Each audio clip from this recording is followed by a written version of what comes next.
3 years ago, I left my dream home in Nashville. There were three floods, black mold, and probably the worst landlord you could ever imagine. I walked away from the version of myself I had spent years building, and I had no idea where I was going next. Today, I'm sharing what I've learned about starting over and why sometimes the things that fall apart in your life are actually in your best interest. Welcome back to Lately with Lexi, where I help wellness brands grow and spiritual seekers evolve. Every episode explores spiritual wisdom, business building, or personal reflections from my life. Come hang out as I share what I'm creating, learning, and navigating as a yogi, a business consultant, a healer, and entrepreneur. All right, let me preface this by saying you do not have to burn your life down to start over. But sometimes you do. 3 years ago, my boyfriend and I thought we had found our dream home in Nashville. It had a sunroom that we turned into a yoga studio and a meditation room.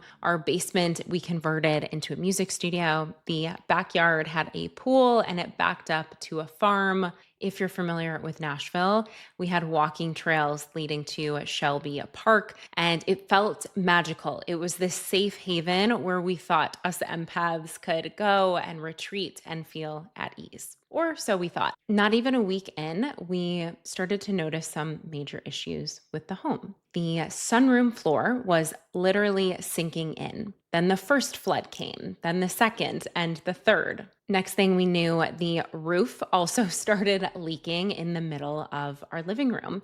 And finally, undeniable mold poisoning. And every time something broke, we would report it and get condescending and threatening emails in return. Our landlord wasn't just neglectful, she was actively dishonest. And through all of it, my body was telling me what my mind did not want to accept at the time, and that was to leave. Leaving meant walking away from the life that we were building, the community we found, and the version of ourselves that felt stable and rooted for the first time in years. So, through everything I was experiencing with this home literally collapsing, we decided to stay. Because knowing you need to leave and actually leaving are two very different things. What followed were 4 months of lease termination negotiations, back and forth with attorneys, emails that basically went nowhere, conversations that circled without resolution. The whole process was taxing emotionally, financially,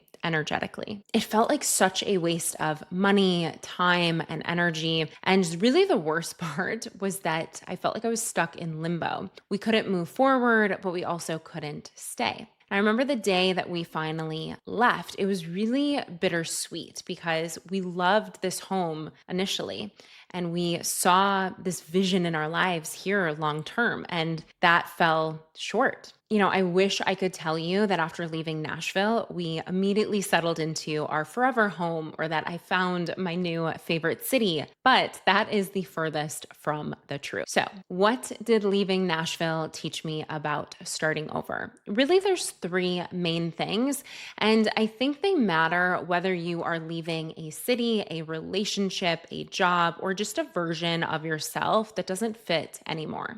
The first thing I learned is that there's a difference between a challenge you're supposed to work through and a situation you are being pushed out of. And here's how you know the difference. Your body will tell you. When I was in Nashville dealing with attorneys to terminate my lease, I kept trying to rationalize staying. We had just moved in, we set up the space exactly how we wanted it, and we also had an 18-month lease. And it really felt irresponsible to leave so soon. However, my intuition about leaving wasn't just this whisper, it was screaming at me. And there's a body of work in trauma psychology that talks about this. Peter Levine, the founder of Somatic Experiencing, teaches that trauma isn't just the event, it's what happens in the nervous system when we don't get to complete a stress response. So what happens is the body holds emotional charge. And when I use the word trauma, trauma. It doesn't have to be a big, massive, catastrophic event. It can be something as small as having to move or going through a relationship ending. And not to diminish these things either. They can certainly be, very big traumas in our lives. But for me, this one instance, I would say it was, on that smaller scale. This happens a lot and we don't realize how profoundly it impacts the body, our stress levels, and Stevie agrees. So the body holds this emotional charge, and if we ignore it long enough, the signal escalates and will inevitably catch up with us. And I think a lot of us have been taught to override that, to push through pain or discomfort, to make things work no matter what. There's also a decade of stress research showing that chronic psychological stress will keep cortisol elevated and dysregulates the nervous system. And when you're living in an environment that feels unsafe, even subtly unsafe, your body treats it as a threat. But there is a difference between resilience and resistance. So here's what I mean by that. Resilience is staying because you are aligned. It's hard, but it's worth it. That's like healthy stress. My body knew I needed to leave long before my mind was ready to admit it. And maybe that's something you can be curious of within yourself, and just to tap into that awareness and communication of your own body. Trust that wisdom. The second thing leaving Nashville taught me is that you don't need a plan to let go. All you need is a willingness to trust that the next step will reveal itself once you take the first one. In yogic philosophy, there's a teaching in the Yoga Sutras around non-grasping. So the idea that suffering comes from clinging, from tightening around what we think we need in order to feel secure. Now, I left Nashville without knowing where the heck I was going. I spent months floating between different states, almost like I was trying on different identities, and none of them fit. For a while, I felt like a failure because I was so attached to finding my new home and planting new roots. But what I needed instead was to loosen my grip and this attachment. Yogananda taught that true detachment means remaining centered in the self, which is an individualized expression of God, while actively participating in life with our full humanity. So detachment, it doesn't mean not caring. It's not about collapsing when something external shifts. I think we've been sold this idea that starting over means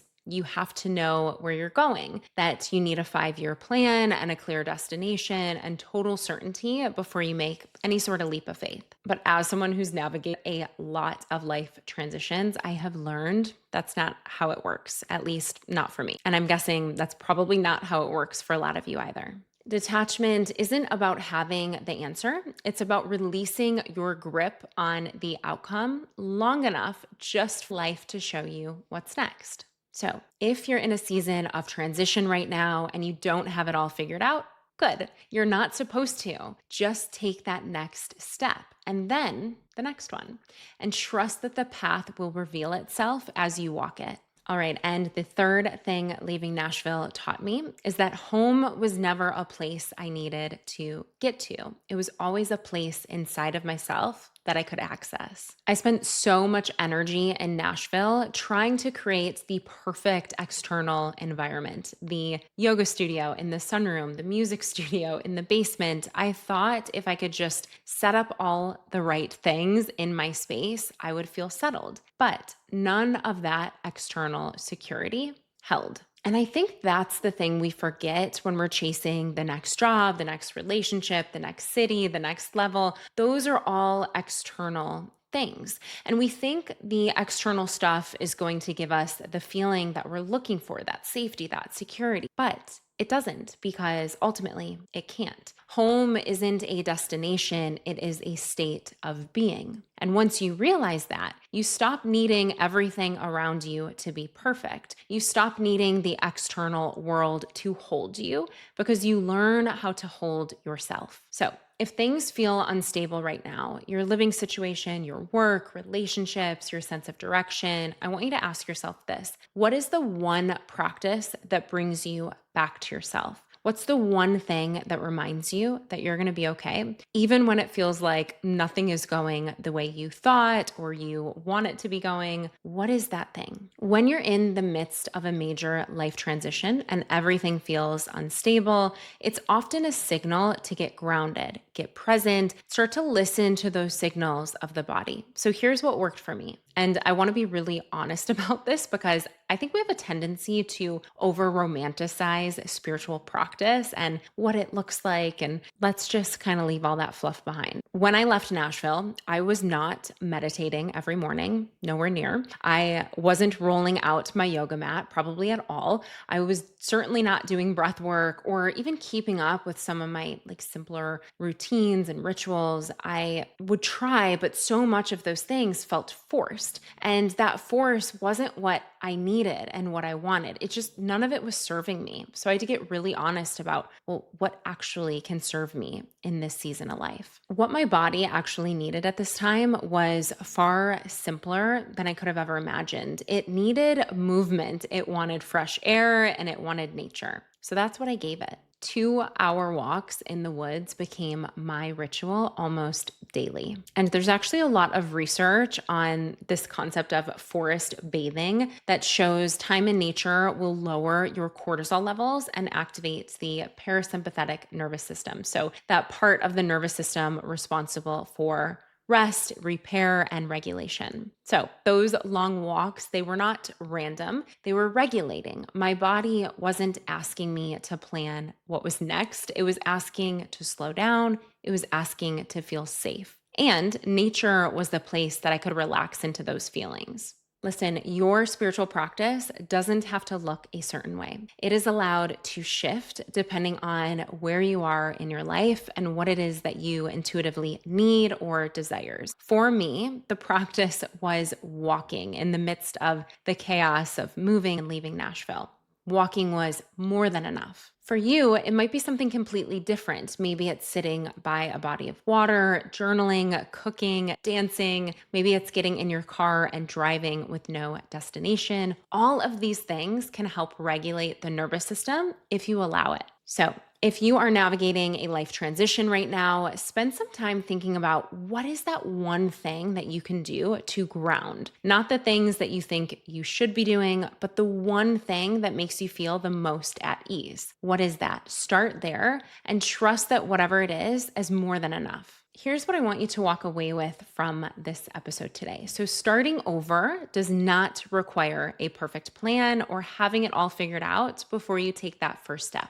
What it requires is the willingness to listen. Listen when life is nudging you forward, even when it's uncomfortable, even when there's uncertainty. The thing that you're most afraid of losing, it might be the very thing that's keeping you from what's trying to come through you. And I know that's hard to hear when you're in it. Trust me, I know. I've been there. It's a very familiar place for me. I know it feels like the ground is disappearing beneath your feet at times. So if you're in that season of shifting, just know you are not doing it wrong. You are being reorganized. That is the reframe I'm inviting you to welcome into your life and into your mind. And sometimes the most aligned thing you can do is let go before you can see where you're landing. Trust that you'll find your way because you always do. Thanks for listening to Lately with Lexi. If this episode resonated, I would love to hear from you. Leave a comment or write a review on Apple Podcasts or Spotify. Subscribe on Substack to stay up to date on my writings and be the first to know about upcoming workshops and retreats. My next workshop will be in Sarasota, Florida for the spring equinox on March 22nd. If you want more details, just send me an email and I can help you get signed up. Lastly, all of the links to work with me are in the show notes below in case you want to book a reading, a healing, or a consult. That's all, and I will see you next week.